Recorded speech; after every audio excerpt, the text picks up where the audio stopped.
Yo, what up guys? We're going to be taking a look at one of my recent Syndra games today, and this is actually a bloody tough Syndra game. We play a very hard matchup right here, isolated matchup in the mid lane, and we play against a very high threat jungle on the enemy team. So let me walk you guys through my thought process in this game when it comes to the early game plan and when it comes to my setup that I took, because in the isolated matchup, I would actually prefer to run Airy with bone plating secondary room against an Echo. And the reasoning for doing that is because I can actually bully Echo early and force him onto a bad reset or two and make his life actually pretty hard.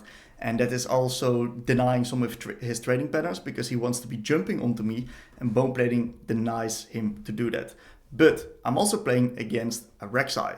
What does playing against a Rek'Sai mean? That means that I am under a lot of threat by the enemy jungler. So heavy trading is actually not in my best interest this game because of how threatening this Rek'Sai is onto me. So I've got to be very careful with my E usage, and therefore I was like, okay, if that's the case, plus if we take a look at this bot lane matchup, right, what do we know about Kai'Sa? Not the strongest early game champion, lacks some wave clear. We're playing against Xayah Nautilus. What we can expect some roams right here from the Nautilus towards mid.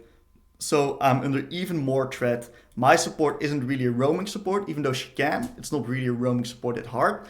So I'm going to be visited here on mid. That's my prediction right here. And therefore I went for the scaling setup. It's okay if I drop a few CS here and there, because I know I'm just going to be scaling in general, bullying Echo out of lane. It's going to be pretty tough to do. Vision is extremely important in this game. So what would be my thought process if I'm actually playing this game out?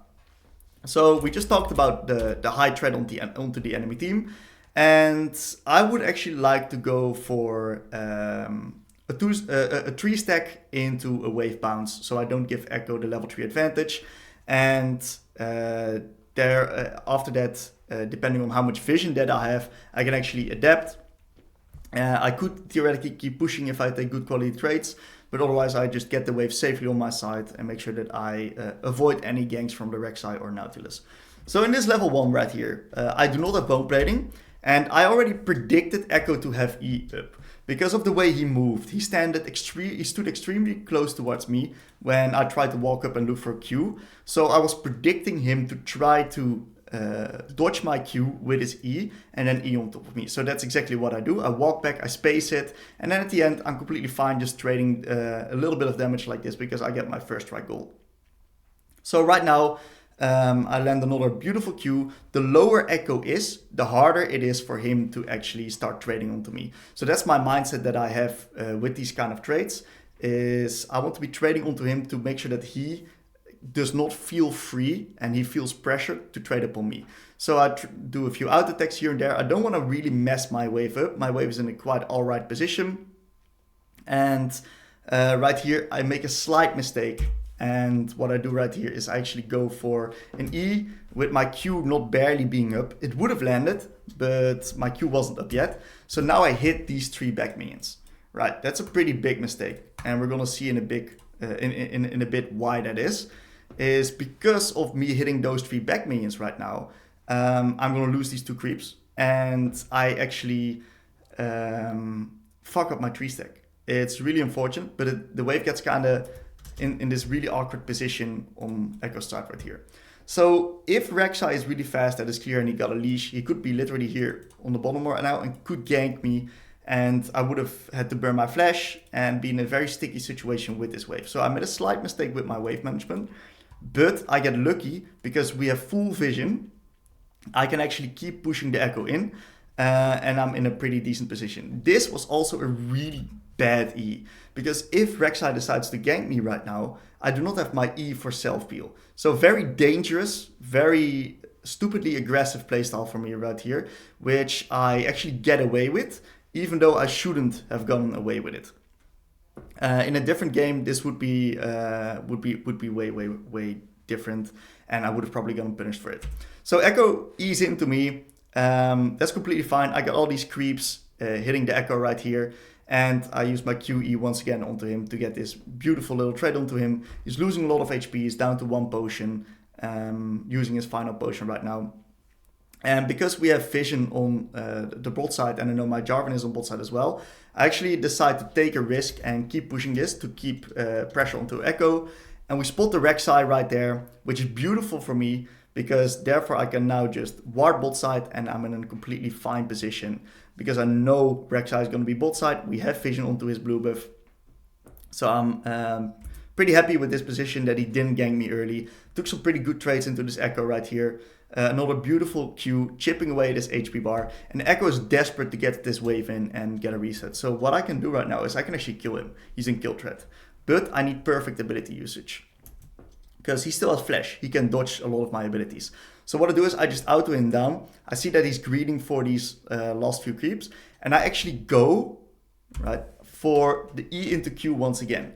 So what a lot of people don't expect, what a lot of players don't expect, is E into Q.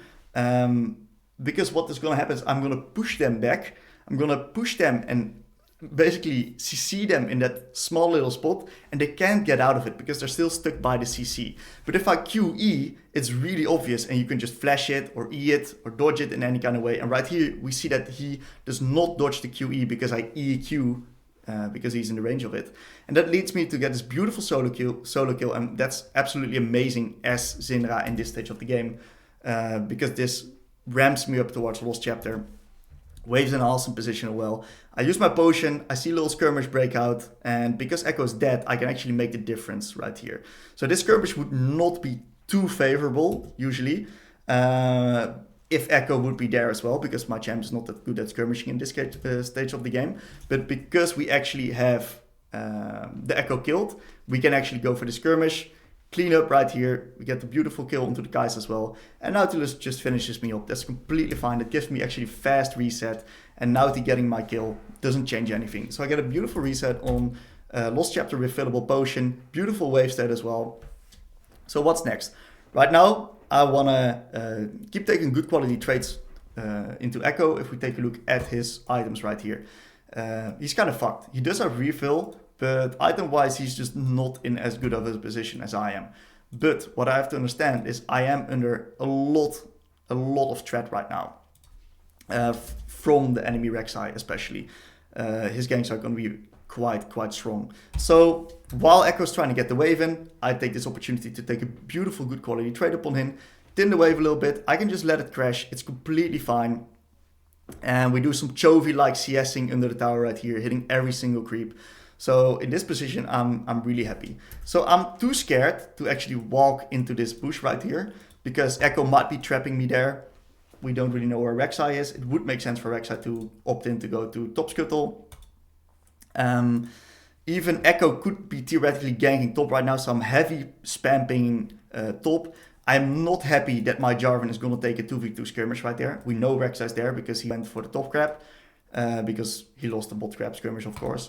And Echo has the priority right now. So if Echo would be like a very good player, he would actually see this coming, hover together with the Rek'Sai, and clean up the skirmish. That is going to happen for sure right there. Instead of that, he actually comes mid. I start getting my passive stacks. That's basically my goal right now.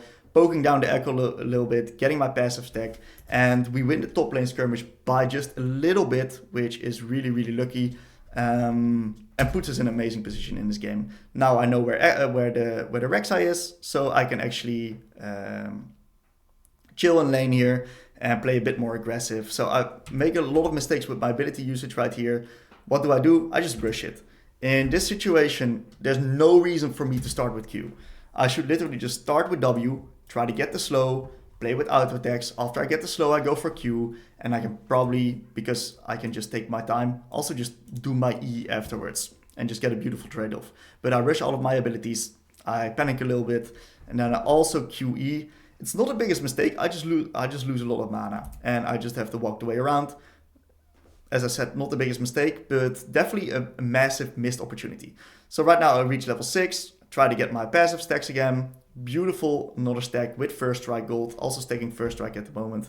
And this early lane is actually going exactly the way I wanted to. I do not give Echo the opportunity to trade up on me, even though it's a very hard matchup. I avoid Rek'Sai ganks. I use this tempo, by the way. I know Echo is probably looking to reset. He's low on mana. He's half HP, only with 1 potion left. So my ward that just vanished on bot. I want to replenish it. Beautiful vision on bot side right now. I can just heavy lean right there. And I push this wave in really, really quickly. So because of my insane wave clear as Syndra right now, I am actually allowed to take a reset right here. If my wave clear is not that fast, I'm going to be missing minions. But since my wave clear is so fast, I can actually get a quick reset, get that 40 AP, which is massive when it comes to a full all-in combo and also stacking our first strike. So Echo actually didn't base. He actually went for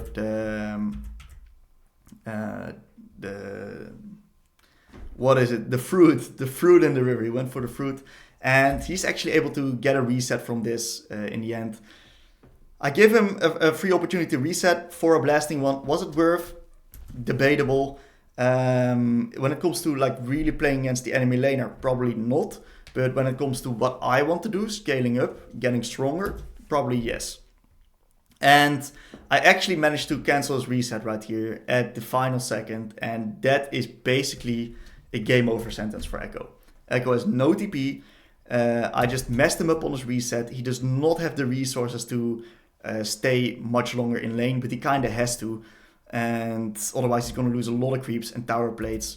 So he once again takes a few of those fruits. Maybe he didn't take the fruits last time, I think. I'm not entirely sure what happened. But he stays in lane. And this is amazing for me, the fact that he stays in lane right here. Because the fact that he stays in lane, he has 0 tread upon me in the 1v1. So all that he can do is play with Rek'Sai. But Rek'Sai is very behind right now. So in this matchup right now, he has 0 tread up on me, which means that I can now play aggressive, start pushing, take tower plates, and as long as I lean properly, I'm just completely fine. I can stack my passive up. Beautiful QE into W with first strike, get my 40 stacks at level 7, which is also amazing. We spotted Rek'Sai on top side, so I know exactly where the Rek'Sai is. He's going to be clearing top to bot right now. We're starting the Herald up because Echo cannot skirmish. We got full priority. We spot the Rek'Sai on bot, and I get free plate. Another beautiful stack with my first strike, getting quite a bit of gold once again. And it's just going smooth sailing right now. Because we spotted the Rek'Sai on bot, we can actually know that he goes for the dragon right now. Why? He cannot gank mid. He cannot gank bot. He's cleared all of his top into bot lane camps. So the only play that he can do basically is either hover, which he's not doing because we got full vision, or do dragon. And therefore we actually ping for the dragon, especially because our Jarvan was doing Rift Herald. It gives a sign towards the enemy jungle that you can actually go for the other objective. But Rek'Sai is not that fast solo on these objectives. So we spot that he's not on dragon right here. This is going to be a game deciding skirmish right here. So let's actually take a look at how I approach this skirmish. So one thing that I know, my bot lane has no prio. Echo is also moving. Jarvan just committed with QE. So Jarvan is in there. That's really dangerous. And I know that the enemy has a lot of threat together with Naughty, Rek'Sai and Echo onto me. So and I've got a lot of gold. So I got to be really careful with the way I position. And we got time, right? Drake is at 4k. We got time to actually play this objective. Take it slow, get into a good position, and play through the lead that we have at that point. So what I notice right here is I notice Echo coming down into this bush, right? So I am too afraid to walk through here. I cannot walk through here because Echo will collapse onto me. I will lose half of my HP. Even worse, I might get stunned with a Rek'Sai follow-up, and I'm a dead man. We lose the skirmish, we lose the dragon. Puts us in a bad position. So I cannot walk through here. I actually bait the Echo right here because I know he's coming. I know he's in that bush. And as long as I do not get hit by his W, I'm actually quite in a decent position. So I bait the Echo in. I make sure to bait out his W, which is a massive cooldown, by the way. Bait out his E as well. And I spot the Rek'Sai trying to collapse onto me. Pretty good play by Rek'Sai, actually. Really smart to try to collapse with Echo onto me because I'm an immobile mage. But I spot that in the corner of my eye. I also bait the Rek'Sai in. I flash out to make sure that I cannot get bursted or CC'd by him towards my team. Get him off of me. And we get this beautiful, beautiful skirmish where we kill the Rek'Sai. And this grants us this Mountain Dragon for free. Mountain Dragon, absolutely huge against the enemy team. Enemy team has Rek'Sai, enemy team has Irelia, enemy team has Echo. These are 3 assassin champions. Gets absolutely countered by Mountain Dragon. So beautiful pickup from our team right here, using smart skirmishing, valuing our life, and just the lead that we build up early into the game. So I want to base right now. So when do I want to base? Well, ideally I base right now, but I spot that Jarvan actually wants to go for a play. So I'm like, all right, I'm full resources. I can stay a little bit greedy, but I definitely want to be taking my reset ASAP. So we take these plates, and I get a nice little first strike QE onto the Rek'Sai with another Q, runs me 32 gold, insane amount. Sadly, our health gets cancelled. So what I do is I recognize right now, okay, what's my next key spike? When do I need to reset? So my next key spike is 1250 for my Ludens, right? 1250 for my Ludens. But since I'm so far up on gold, right, I might be able to get my next key spike as well, which is Sorks. So 1250 plus 800 means that I need to get to 2050 gold to make sure that I get my 2 big spikes. And from that point, it's really rock and rolling actually. So I actually want to stay for this additional wave right here. Really dangerous. Because of how much gold I have in my bank. I'm low on resources. Echo has base, so he's strong right now. So I get these creeps. I get the final creep as well. I reset, TP back, got my 2 major spikes. Beautiful reset. Perfectly on tempo now as well. And my next goal, right, establish control on the lane, establish vision around mid. And the way I establish control right here, beautiful QE into Fog. Rek'Sai actually comes over the wall trying to collapse onto me. Good play by Rek'Sai, but my Lulu is here to back me up. Without Lulu, I would have probably died. We get a kill, and we cannot really kill the Echo. So I grab a few waves, grab the next plate. I become extremely, extremely rich from this point. And if we also take a look at the game state, my bot lane is doing quite alright, pretty even. My top lane is right now smashing the Irelia after getting solo killed level 1, purely because of this Jarvan. And from this point, it's actually just smooth sailing towards victory. If you ever get into a position like this from Syndra and we're losing the game, we're making a lot of mistakes with probably valuing our life, not playing around objectives, not playing around Fog. So from this point, if we ever get into a position like this playing Syndra, game should be in the bag. So let me know if you guys have any questions about the early game that we just discussed about Syndra. Very interesting, very good example of how to play around threat from the enemy laner. Good skirmishing examples and just generally solid ability usage in the lane.